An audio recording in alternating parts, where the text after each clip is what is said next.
All 3 Apollo 11 astronauts also resigned shortly after their return. On the 25th anniversary of the event in 1994, Neil Armstrong made a rare public appearance and held back tears as he spoke these brief cryptic remarks before the next generation of taxpayers as they toured the White House.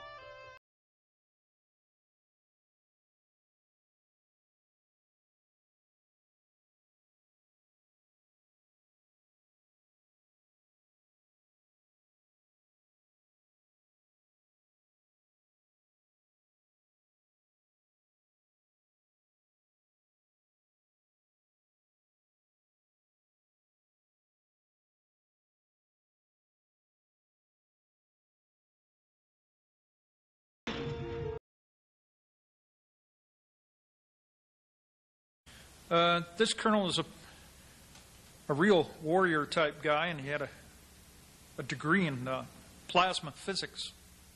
And he was also a consultant to NASA, and he was a consultant to people out at the Palos Verdes nuclear power generating station just 50 miles west of Phoenix.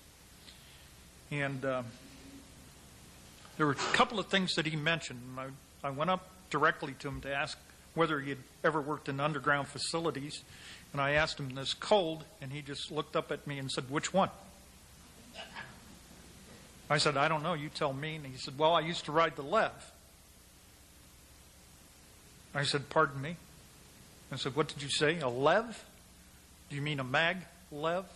And he said, "Yeah, mag-lev." And then he started raving about how Clinton knew nothing about this, and Clinton wasn't a military man, and he had no need to know about what was going on underground. And he said the entrance to the system that he took was into White Sands Proving Grounds. The other thing he said was there was a base on the moon. I find that quite astounding. I mean, I have heard astounding.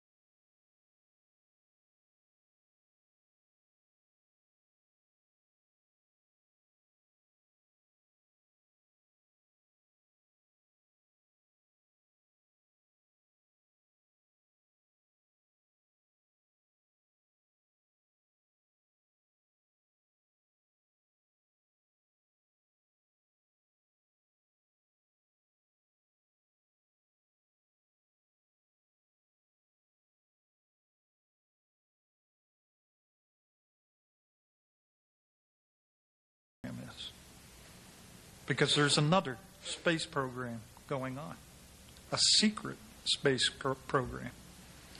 And that's what I was attempting to find. In fact, you don't have to go too far to find that there is some secret space programs going on, because they had their own shuttles and their own astronaut crews right out here at Vandenberg Air Force Base, unbeknownst to everybody, and they scuttled a $5 billion facility that was housed there at one time. That was back in the 80s. But the kind of space program he was talking about is using a spacecraft that can leave the bounds of our atmosphere and travel to the planet Mars at 0.8 C, 0.8 the speed of light. And I said, "How do you know that?" "I've been there," he said. Yes, Bill, could you just elaborate a little more on the trips to Mars that you had mentioned earlier? That this man who told me this, by the way, verified he is an aerospace engineer. I cannot verify that he's also a physicist except by his writings, and I have some of his papers. And he claimed to work shoulder to shoulder with a race of human-like beings just like us. I forgot where he said they were from, if it really matters, but it was these people who were guiding him through the... He wasn't back engineering so much as he was on trying to explain the physics of what the engineers were doing. He was investigating the physics of it, with the assistance of these beings, so he claimed. And he worked in underground facilities out Nevada Test Site, Channel 8, Edwards Air Force Base, maybe other places. And when I asked him this question, or I put this question to him, he said that he had been on this craft, had gone to Mars, and I asked him, where did you go? Where did you land? And he said, we went underground on Mars. And there was a base there where they landed. And he would not describe the base, who put it there, or whether it was our base. Nothing. He shut up about that. But in order to just evoke a little bit more information out of him, I asked the question, are there Martians? And there was a real pregnant pause before he replied, and he simply said, yes. And I said, and what do they look like? Now get this, he said, like the ancient Egyptians. Now there's a book out, I find this fascinating, by Graham Hancock, just recently put out, about the connection between the planet Mars and Egypt. Is somebody onto something here? I don't know, but I think that's quite a coincidence, because there were people wandering around in the 1950s here in California telling me they had met Martians, and they had olive skin, dark hair, dark complected. I don't know how many of those stories. They were never little grays, they were always human. Yet we don't see any cities on Mars, not the canals. We know the atmosphere is carbon dioxide. It's very thin. Where do they live? But we do know that Mars once had apparently abundant water on its surface and probably had conditions that could support life. So if there are people on Mars, maybe they do live underground. Who knows? Thank you.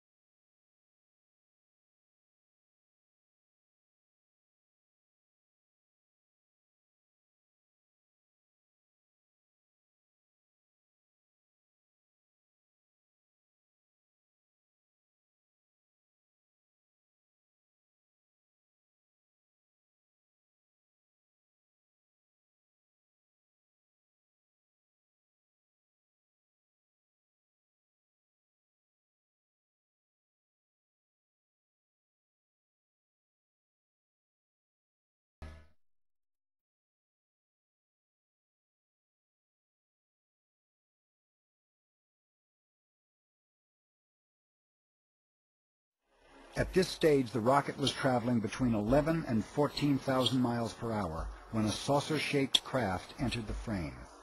It flew into the frame like this, and it shot a beam of light at the warhead. Now, remember, all this stuff is flying at several thousand miles an hour. So this thing fires a beam of light at the warhead, hits it, fires another beam of light, and then flies out the way it came in. And the warhead tumbles out of space. Now, when the lights came on, Major Mansman turned around and looked at me and said, "Were you guys screwing around up there?" And I said, "No, sir." And he said, "What was that?" And I said, "It looks to me like we got a UFO."